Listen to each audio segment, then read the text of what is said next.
This is Mr. Punch Mode, and today we're going to go over the menu bar in Google Slides.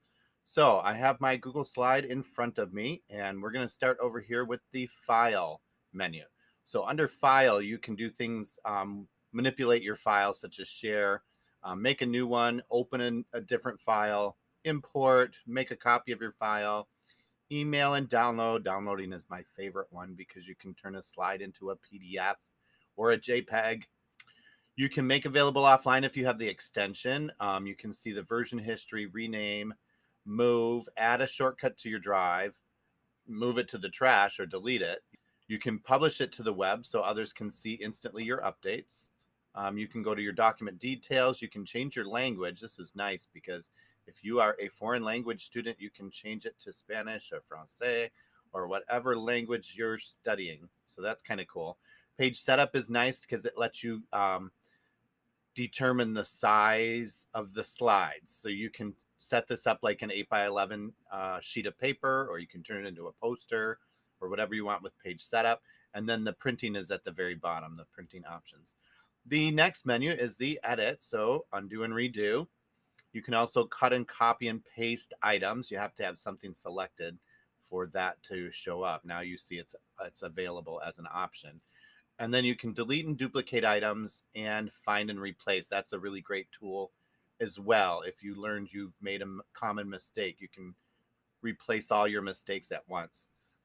Under the View tab, you can go to Present. You can look at the motions and the themes. You can change it to Grid View or back. Show the ruler is kind of nice, or undo the ruler if it bugs you, but you have this ruler up at the top. That lets you see where objects are on the ruler. You see that little blue slider thing up on the ruler now. You can see the center of my text box. You can also go to guides, vertical, horizontal guides, clear the guides. You can snap to grids, which is good in some times, and sometimes it's not good. So I like to turn that on and off as I need it. And then the show speaker notes at the very bottom. You can also go full screen and then back again. Under the insert menu, you can insert images, text boxes, audio, videos, shapes. The shapes are a lot of fun to play with because a lot of them you can put text inside, so they double as a text box. But your math equations are there too. It's a very limited, but it's the basics. Tables, charts, and diagrams, and then the old word art from the old days of Microsoft Word. Lines, special characters, animations on objects. So that's another one. You have to have something clicked, and then special characters and animations show up.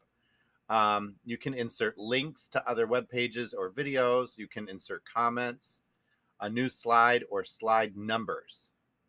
The next menu is the format menu. So we have text.